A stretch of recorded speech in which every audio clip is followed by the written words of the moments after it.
बस 89 सेकेंड और कयामत आ जाएगी। सिर्फ चंद लम्हे, फिर इंसानियत का खात्मा।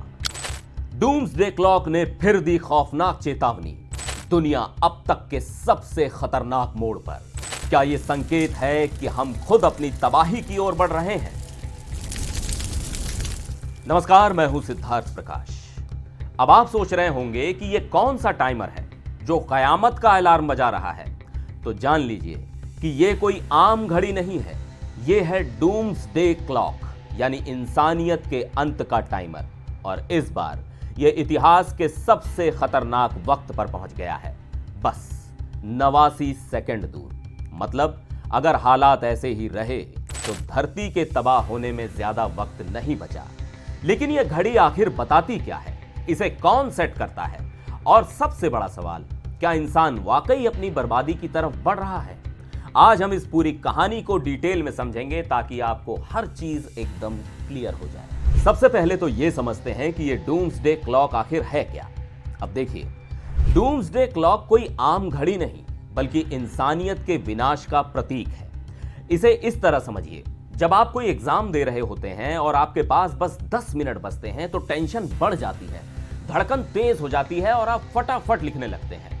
इसी तरह जब यह घड़ी मिडनाइट यानी 12 बजे के ज्यादा करीब आती है तो इसका मतलब है कि दुनिया विनाश के सबसे करीब पहुंच रही है। लेकिन यह घड़ी आखिर बनी क्यों और इसे कौन चलाता है? बात 1947 की है।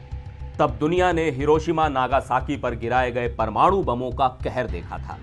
लाखों लोगों की मौत हुई और इंसानियत पर ऐसा धब्बा लगा जिसे मिटाना नामुमकिन था।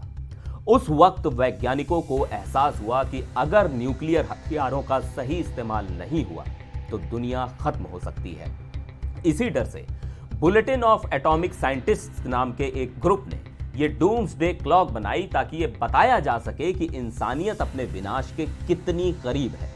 अब आप सोच रहे होंगे कि इस घड़ी को कौन सेट करता है? क्या यह कोई सरकार तय करती है?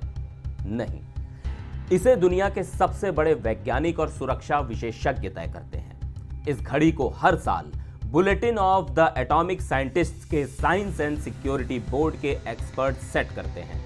लेकिन खास बात यह है कि इस बोर्ड की सलाह बुलेटिन के बोर्ड ऑफ स्पॉन्सर से ली जाती है, जिसे 1948 में महान वैज्ञानिक एल्बर्ट आइंस्टीन ने बनाया था।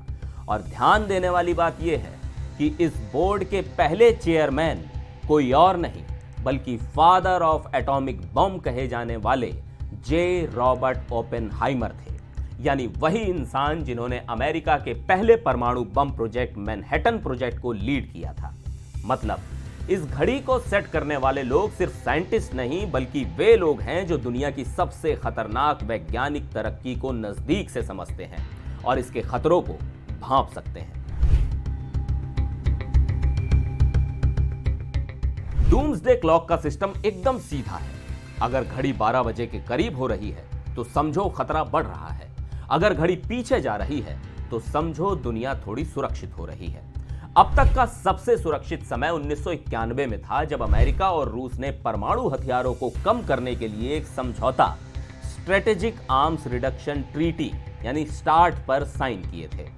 तब घड़ी को 17 मिनट पीछे किया गया था।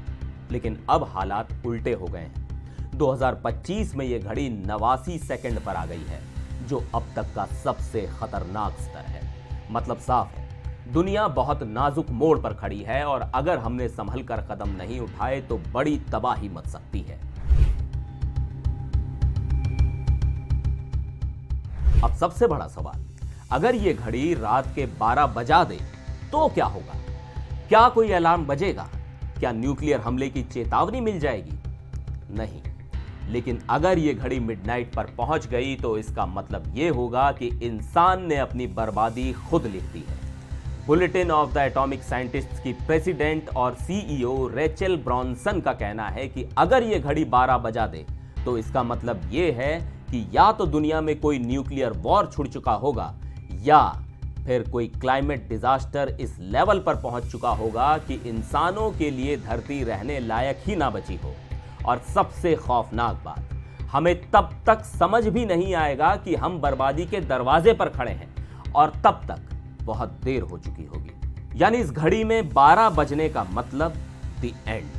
और यही वजह है कि दुनिया के सबसे बड़े साइंटिस्ट ये चाहते हैं कि ये घड़ी कभी 12 ना बजाए। जैसा कि अभी मैंने आपको बताया कि इस बार घड़ी को 89 सेकंड पर सेट किया गया, यानी इंसानियत अब तक के सबसे खतरनाक स्थिति में पहुंच चुकी है। ऐसा क्यों हुआ? इसके 4 बड़े कारण हैं। पहला, न्यूक्लियर युद्ध का खतरा। रूस और यूक्रेन के बीच जंग खत्म होने का नाम नहीं ले रही। अमेरिका, रूस, चीन, भारत, पाकिस्तान जैसे देशों के पास पहले ही हजारों परमाणु हथियार हैं और अब ये देश अपने न्यूक्लियर प्रोग्राम पर और ज्यादा पैसा खर्च कर रहे हैं। मतलब हालात और खराब हो सकते हैं। नंबर 2, जलवायु परिवर्तन। गर्मी बढ़ रही है, ग्लेशियर पिघल रहे हैं, बाढ़, सूखा, तूफान, ये सब अब रोज की बात हो गई है। दुनिया ने जलवायु परिवर्तन को रोकने के लिए कई समझौते किए, लेकिन अभी तक कोई ठोस कदम नहीं उठाया गया। तीसरा, आर्टिफिशियल इंटेलिजेंस का खतरा।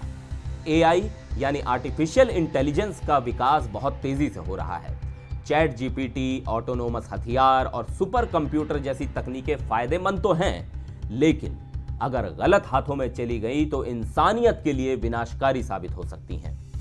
चौथा, गलत जानकारी और साजिश यानी मिस इन्फॉर्मेशन और कॉन्स्पिरेसी थ्योरीज। फेक न्यूज और अफवाहें इतनी तेजी से फैल रही हैं कि लोगों को सच और झूठ में फर्क ही नहीं पता चलता। इससे नफरत, हिंसा और युद्ध बढ़ते जा रहे हैं।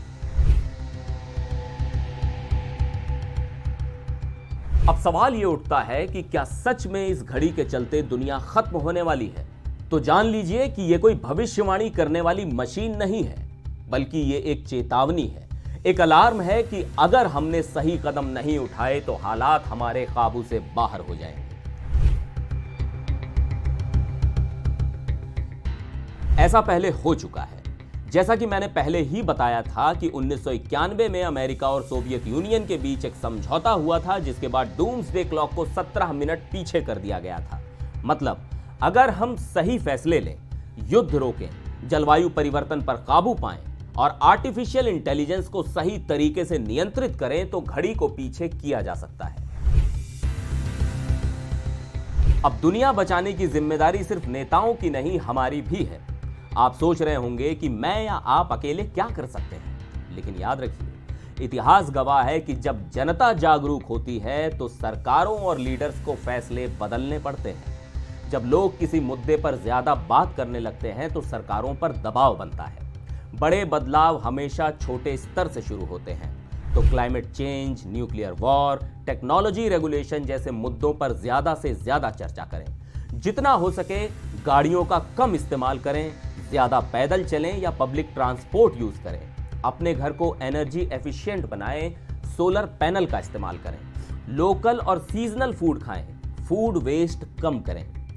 पानी और बिजली बचाने की आदत डालें, कचरा कम करें, रिसाइकलिंग अपनाएं और प्लास्टिक का इस्तेमाल घटाएं। टेक्नोलॉजी के खतरों के बारे में जागरूक रहें। AI, बायोटेक, साइबर सिक्योरिटी जैसे मुद्दों पर जानकारी रखें और सरकारों से सही रेगुलेशन की मांग करें।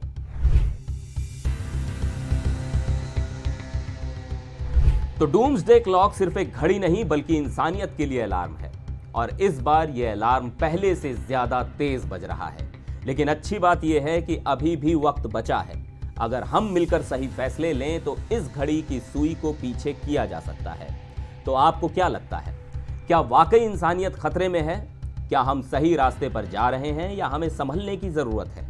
नीचे कमेंट में अपनी राय जरूर बताएं। वीडियो को लाइक और शेयर जरूर करें ताकि और लोग भी इस मुद्दे को समझ सकें।